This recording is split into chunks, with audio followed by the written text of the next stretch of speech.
One welcome back to my YouTube channel. कल हमने किया था संविधान सभा से संबंधित हमने क्रिप्स मिशन को देखा था, जिसमें 3 सदस्य थे और 1942 में क्रिप्स मिशन भारत आया था। 1942 में ही भारत छोड़ो आंदोलन शुरू हुआ था और इस समय वायसराय लॉर्ड लिनलिथगो थे। महात्मा गांधी ने क्रिप्स मिशन को पोस्ट डेटेड चेक कहा था। फिर द्वितीय विश्व युद्ध समाप्त हो गया था। इंग्लैंड में लेबर पार्टी की सरकार बन गई थी, यानी कि जो पुराने प्रधानमंत्री थे चर्चिल, वे हट गए थे और नए प्रधानमंत्री इटली बन गए थे, जिन्होंने कैबिनेट मिशन 1946 में भारत भेजा। इसके 3 सदस्य थे, पैथिक लॉरेंस, अलेक्जेंडर और स्टेफर्ड क्रिप्स। इसके अध्यक्ष थे पैथिक लॉरेंस। इसके द्वारा संविधान सभा की स्थापना की गई और संविधान सभा के 389 सदस्य बनाए गए, जिनमें से 296 निर्वाचित थे और 93 सदस्य देसी रियासतों से लिए गए थे, यानी कि वे मनोनीत किए गए थे। फिर हमने देखा था कि संविधान सभा के चुनाव हुए जुलाई 1946 में। इसमें 4 चीफ कमिश्नरी क्षेत्र थे, जिनके नाम थे कुर्ग, बलूचिस्तान, दिल्ली, अजमेर, मेरवाड़ा। इसमें जब 296 सीटों पर चुनाव हुए तो 208 सीट कांग्रेस ने जीती, 73 सीट मुस्लिम लीग ने और 15 सीट अन्य ने जीती। मुस्लिम लीग अपनी हार को सहन नहीं कर पाई, तो मुस्लिम लीग ने 16 अगस्त 1946 को मुस्लिम लीग के द्वारा प्रत्यक्ष कार्यवाही दिवस मनाया गया। फिर संविधान सभा में हमने देखा था कि कुल 15 महिलाएं थी, तो उन महिलाओं के हमने नाम देखे थे, जिनमें महत्वपूर्ण महिलाएं सरोजनी नायडू, जो बिहार से चुनी गई थी, उत्तर प्रदेश की पहली महिला राज्यपाल बनी थी। इनकी एक फेमस पुस्तक है द गोल्डन थ्रेशोल्ड बुक। और कांग्रेस की पहली भारतीय महिला अध्यक्ष भी यही बनी थी। और यदि क्वेश्चन पूछे कि कांग्रेस की पहली महिला अध्यक्ष कौन बनी थी, तो आंसर हो जाएगा एनी बेसेंट। फिर हमने देखा विजय लक्ष्मी पंडित, जो जवाहरलाल नेहरू की बहन है, वो भी संविधान सभा में शामिल हुई। यह यूएन महासभा में विश्व की पहली महिला अध्यक्ष भी बनी थी। नेक्स्ट है सुचेता कृपलानी, जो उत्तर प्रदेश राज्य की पहली महिला मुख्यमंत्री बनी थी 1963 से 1967 तक। फिर हमने देखा एनी मस्करीनी, जो त्रावणकोर केरल से एकमात्र महिला संविधान सभा में चुनी गई थी। नेक्स्ट है रेणुका रे, जो पश्चिम बंगाल से चुनी गई थी। अम्मू स्वामीनाथन, जिनको mother of the year award दिया गया था 8 मार्च 1975 को, और इसी उपलक्ष्य में विश्व में पहली बार अंतर्राष्ट्रीय महिला दिवस भी मनाया गया था। नेक्स्ट महिला थी राजकुमारी अमृता कौर, जो भारत की पहली कैबिनेट महिला मंत्री बनी थी, यानी कि स्वास्थ्य मंत्री बनी थी, और 1950 में WHO की अध्यक्ष भी यही बनी थी। फिर सबसे इम्पोर्टेंट है, एकमात्र मुस्लिम महिला कौन थी? बेगम एजाज रसूल। इतना सब कुछ हमने पिछली क्लास में देखा था। अब हम करेंगे नेक्स्ट, संविधान सभा में कुल अधिवेशन कितने हुए थे? 12 अधिवेशन हुए थे। संविधान सभा में कुल अधिवेशन हुए थे 12, और 12वां अधिवेशन कब हुआ था? 12वां अधिवेशन हुआ था 24 जनवरी 1950 को। 24 जनवरी 1950 को हुआ था। और 11वां अधिवेशन कब हुआ था? 26 नवंबर 1949 को हुआ था, जिस समय संविधान बनकर तैयार हो गया था। ये भी हमको यहाँ ध्यान रखना है। तो संविधान सभा का पहली बैठक कब हुई थी? 9 दिसंबर 1946 को संविधान सभा की पहली बैठक हुई थी, जिसमें संविधान सभा के पहले अस्थायी अध्यक्ष डॉक्टर सच्चिदानंद सिन्हा को चुना गया था वयस्कता के आधार पर, यानी कि सबसे बड़े व्यक्ति सच्चिदानंद सिन्हा थे, तो इनको अस्थायी अध्यक्ष चुन लिया गया था। इसमें हैदराबाद रियासत ने भाग नहीं लिया था। फिर हुई दूसरी बैठक, यानी कि फिर नेक्स्ट बैठक में 11 दिसंबर 1946 को पहले स्थायी अध्यक्ष किसको चुना गया? डॉक्टर राजेंद्र प्रसाद को। और इसमें पहले उपाध्यक्ष किसको चुना गया? HC मुखर्जी को। फिर 13 दिसंबर 1946 को जवाहरलाल नेहरू के द्वारा उद्देश्य प्रस्ताव पेश किया गया। 22 जनवरी 1947 को इस प्रस्ताव को पास किया गया, और यही उद्देश्य प्रस्ताव आगे चलकर भारतीय संविधान की प्रस्तावना कहलाया। और भारतीय संविधान की प्रस्तावना किससे शुरू होती है? हम भारत के लोग, यानी कि भारत के लोग ही संविधान की जो शक्ति का स्रोत हैं, वे भारत के लोग हैं। उद्देश्य प्रस्ताव को जवाहरलाल नेहरू ने किस बैठक में प्रस्तुत किया था? बहुत बार ये क्वेश्चन भी पूछा जाता है कि जवाहरलाल नेहरू ने किस बैठक में उद्देश्य प्रस्ताव को प्रस्तुत किया था? तो आंसर आ जाएगा 5वीं बैठक में। पहली बैठक हुई 9 दिसंबर को, दूसरी 10 को, तीसरी 11 को, चौथी 12 को और 13 दिसंबर को कौन सी बैठक हुई थी? 5वीं बैठक हुई थी। तो 5वीं बैठक में जवाहरलाल नेहरू के द्वारा उद्देश्य प्रस्ताव को प्रस्तुत किया गया था। कब किया था? 13 दिसंबर 1946 को 5वीं बैठक में। अब हम देखेंगे महत्वपूर्ण बैठकें। पहली बैठक संविधान सभा की पहली बैठक कब हुई? 9 दिसंबर 1946 को और यह संविधान सभा की पहली बैठक थी। इसमें संविधान सभा के अस्थायी अध्यक्ष किसको चुना गया? डॉक्टर सच्चिदानंद सिन्हा को। और इसमें एक नोट रखने योग्य बात ध्यान क्या रखनी है? हैदराबाद रियासत ने इसमें भाग नहीं लिया था और इसके उपसभापति कहीं पर भी नहीं बताया जाता कि इसके पहले उपसभापति कौन थे। तो इसका आंसर हो जाएगा फ्रैंक एंथनी। संविधान सभा के पहले उपसभापति कौन बने थे? Frank Anthony. इसमें पहले अस्थायी अध्यक्ष डॉक्टर सच्चिदानंद सिन्हा को चुना गया था और कब हुई थी? 9 दिसंबर 1946 को। नेक्स्ट है हमारी थर्ड बैठक। थर्ड बैठक कब हुई थी? थर्ड बैठक हुई थी 11 दिसंबर 1946 को। इसमें प्रथम स्थायी अध्यक्ष किसको चुना गया? डॉक्टर राजेंद्र प्रसाद को चुना गया और पहले उपाध्यक्ष किसको चुना गया? HC बनर्जी को। और यदि क्वेश्चन पूछे कि संवैधानिक सलाहकार, संविधान सभा के संवैधानिक सलाहकार कौन थे? BN राव और इनका पूरा नाम है बेनेगल नरसिंह राव। बेनेगल नरसिंह राव इनका पूरा नाम है। कभी कभी यह पूरा नाम भी पूछ लिया जाता है। नेक्स्ट है हमारी फिफ्थ बैठक। फिफ्थ बैठक कब हुई थी? 13 दिसंबर 1946 को और इसी बैठक में जवाहरलाल नेहरू के द्वारा उद्देश्य प्रस्ताव को पेश किया गया। पेश कब किया गया? 13 दिसंबर 1946 को। लेकिन यह पास कब हुआ? 22 जनवरी 1947 को। यही उद्देश्य प्रस्ताव भारतीय संविधान की वर्तमान में प्रस्तावना बना हुआ है। अब हम देखेंगे महत्वपूर्ण तथ्य। महत्वपूर्ण तथ्य कौन कौन से हैं? संविधान सभा में कुल कितने सत्र हुए? 12 सत्र हुए और पहला सत्र कब से कब तक हुआ?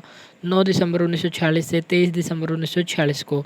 हमें पहला और अंतिम सत्र को हमें ध्यान रखना पड़ेगा क्योंकि ये परीक्षाओं के लिए काफ़ी इम्पोर्टेंट है। 12वां सत्र कब हुआ? 24 जनवरी 1950 को, जो अंतिम बैठक थी।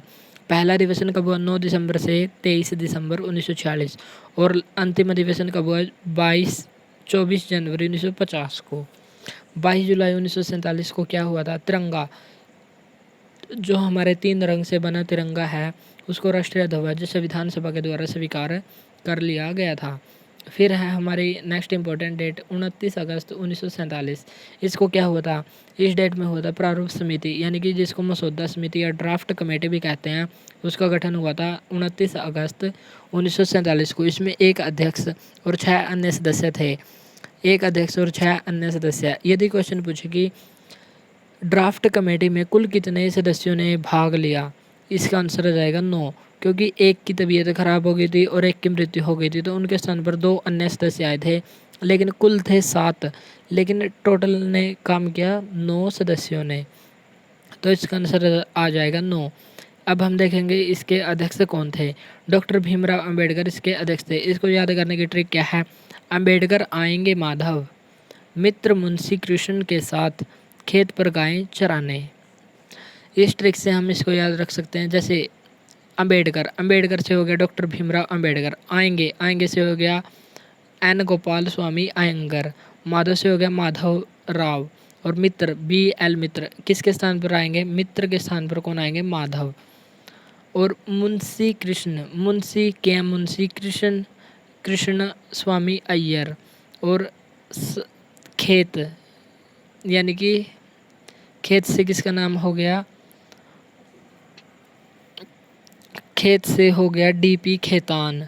और किसके स्थान पर आएंगे? DP खेतान के स्थान पर कौन आएंगे? कृष्णामचारी। तो कृष्णामचारी गायें चराने आएंगे खेत पर। किसके स्थान पर आएंगे? गाय चराने कहाँ पर आएंगे? खेत में। तो इससे हम इसको याद कर सकते हैं। चलिए हम देख लेते हैं कि इसके सदस्य कितने थे। प्रारूप समिति के 7 सदस्य थे। डॉक्टर भीमराव अंबेडकर इसके अध्यक्ष थे और अन्य सदस्यों में कौन कौन से थे? एन गोपाल स्वामी अयंगर, अल्लादी कृष्ण स्वामी अय्यर, डॉक्टर KM मुंशी जो एकमात्र कांग्रेस के सदस्य थे, सैयद मोहम्मद सादुल्ला और एन माधव राव। एन माधवराव किसके स्थान पर आए थे? बी एल मित्र के अस्वस्थ होने पर मनोनीत किए गए थे। जो बी एल मित्र थे प्रारंभ में उनके स्वास्थ्य ठीक नहीं था, यानी कि वे अस्वस्थ हो गए थे, उनके कारण एन माधवराव को इनके स्थान पर मनोनीत किया गया। नेक्स्ट है टी कृष्णाचारी। टी कृष्णाचारी किसके स्थान पर आए थे? डी पी खेतान के स्थान पर आए थे 1948 में। क्यों? क्योंकि इनकी मृत्यु हो गई थी। मृत्यु के बाद टी कृष्णाचारी को मनोनीत किया गया डी पी खेतान के स्थान पर। तो ये भी हमको ध्यान रखने हैं। अब हम चलते हैं नेक्स्ट पर। अन्य समितियाँ। संविधान सभा के निर्माण में प्रारूप समिति ही अकेली समिति नहीं थी, बल्कि इसके साथ साथ अन्य महत्वपूर्ण समितियाँ भी थी। तो इसको हम कैसे याद रखेंगे? एक जैसे जिस भी समिति में हमको संघ, शक्ति और संविधान दिखे तो उसके अध्यक्ष कौन होंगे? जवाहरलाल नेहरू। और यदि जिसमें दिखे मूल अधिकार, अल्पसंख्यक या और प्रांत, तो उसके अध्यक्ष होंगे सरदार पटेल। सरदार पटेल क्यों? क्योंकि यह गृह मंत्री थे। संघ, शक्ति और संविधान, इसके अध्यक्ष जवाहरलाल नेहरू क्यों? क्योंकि ये प्रधानमंत्री थे। तो इनसे संबंधित विभाग, समितियाँ ही इनकी अध्यक्षता करेंगे। और नियम और संचालन समिति के अध्यक्ष कौन होंगे? डॉक्टर राजेंद्र प्रसाद। तो चलिए देखते हैं संघ शक्ति समिति, इसके अध्यक्ष कौन थे? पंडित जवाहरलाल नेहरू। संघ, संघीय संविधान, यानी कि इसमें भी संघ है। संघीय संविधान समिति के अध्यक्ष कौन थे? पंडित जवाहरलाल नेहरू। प्रांत, प्रांत और मूल अधिकारों से संबंधित और अल्पसंख्यक, इनसे संबंधित कौन है? गृह मंत्री। और गृह मंत्री कौन थे? सरदार पटेल। प्रांतीय संविधान समिति, मूल अधिकार और अल्पसंख्यक अधिकार समिति, इसके अध्यक्ष कौन थे? सरदार पटेल, सरदार वल्लभ भाई पटेल। और राष्ट्रीय ध्वज संबंधी तदर्थ समिति के अध्यक्ष कौन थे? डॉक्टर राजेंद्र प्रसाद। और प्रक्रिया नियम समिति और संचालन समिति, इन सभी के अध्यक्ष कौन थे? डॉक्टर राजेंद्र प्रसाद। इनमें हमें दो ही महत्वपूर्ण ध्यान रखने हैं। मौलिक अधिकार, यदि सीधा वे में पूछे कि मौलिक अधिकार और अल्पसंख्यक संबंधी समिति के अध्यक्ष कौन है, तो इसका आंसर हो जाएगा सरदार पटेल। और यदि पूछे उप समिति, मौलिक अधिकारों से संबंधित उप समिति के अध्यक्ष कौन थे? J B Kripalani. और अल्पसंख्यक संबंधी उप समिति के अध्यक्ष कौन थे? H C Mukherjee. ये हमें यहाँ ध्यान रखना है। तो एक नोट रखने योग्य बात क्या है? मौलिक अधिकार और अल्पसंख्यक संबंधी समिति के अध्यक्ष कौन थे? सरदार पटेल थे। लेकिन मौलिक अधिकारों की उप समिति, जो उप समिति थी, उप समिति कौन सी? मौलिक अधिकारों से संबंधित, उसके अध्यक्ष थे जे बी कृपलानी। और अल्पसंख्यकों संबंधी उप समिति थी, उसके अध्यक्ष कौन थे? H C Mukherjee. अब हम चलते हैं नेक्स्ट पर। 16 मई 1949 को भारत राष्ट्रमंडल संघ में शामिल हो गया, यानी कि कॉमनवेल्थ में शामिल हो गया। कब हुआ? 16 मई 1949 को। तो ये कॉमनवेल्थ क्या है? राष्ट्र संघ यानी कि राष्ट्रमंडल क्या है? वे सभी देश जो कभी न कभी इंग्लैंड के गुलाम रहे हैं, उन सभी देशों का एक संगठन है जिसको कहा जाता है राष्ट्रमंडल। राष्ट्रमंडल या कॉमनवेल्थ। तो भारत कॉमनवेल्थ में कब शामिल हुआ? 16 मई 1949 को शामिल हुआ। और 14 सितंबर 1949 को ही हिंदी को राजभाषा बनाया गया। इसीलिए प्रत्येक वर्ष 14 सितंबर को हिंदी दिवस, राष्ट्रीय हिंदी दिवस मनाया जाता है। नेक्स्ट है 26 नवंबर 1949। इसमें 11वां सत्र हुआ और इसमें संविधान बनकर तैयार हो गया था। तो संविधान बनकर किस सत्र में तैयार हो गया था? 11वें सत्र में। और कब? 26 नवंबर 1949 को। इसको बनाने में 2 वर्ष 11 महीने और 18 दिन का समय लगा था।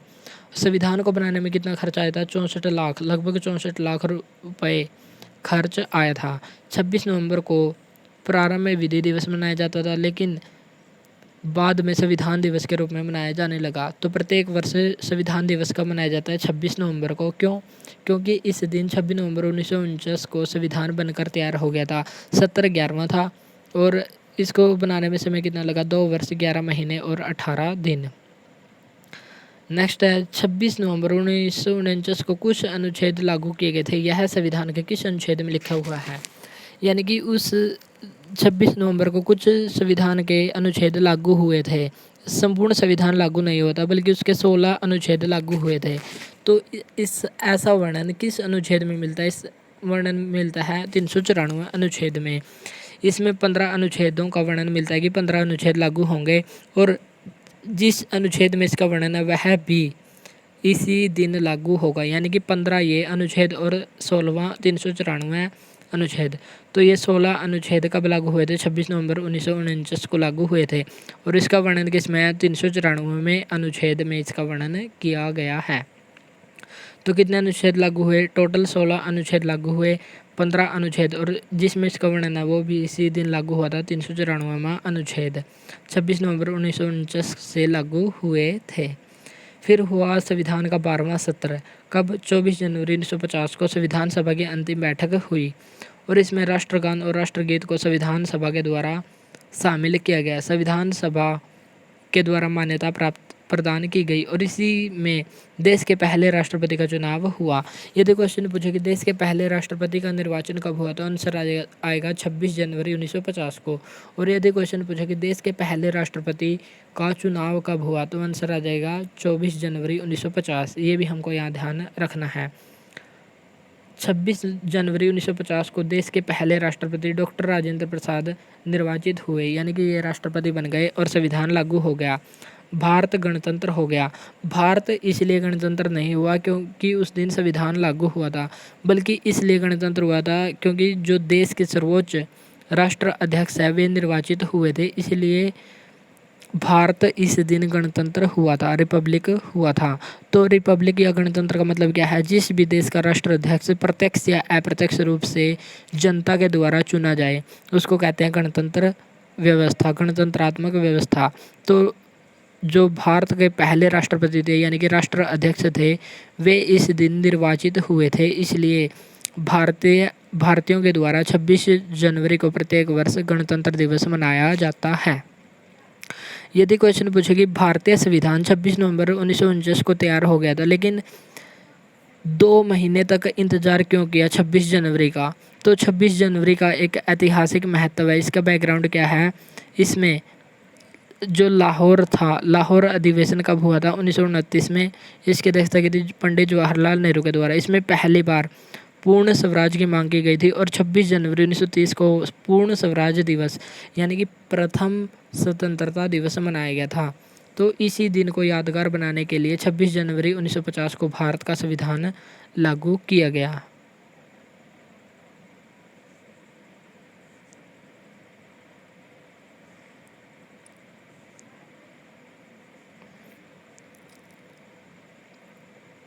इस क्लास में इतना ही, मिलते हैं नेक्स्ट वीडियो में। आज के लिए इतना ही। Thanks for watching this video.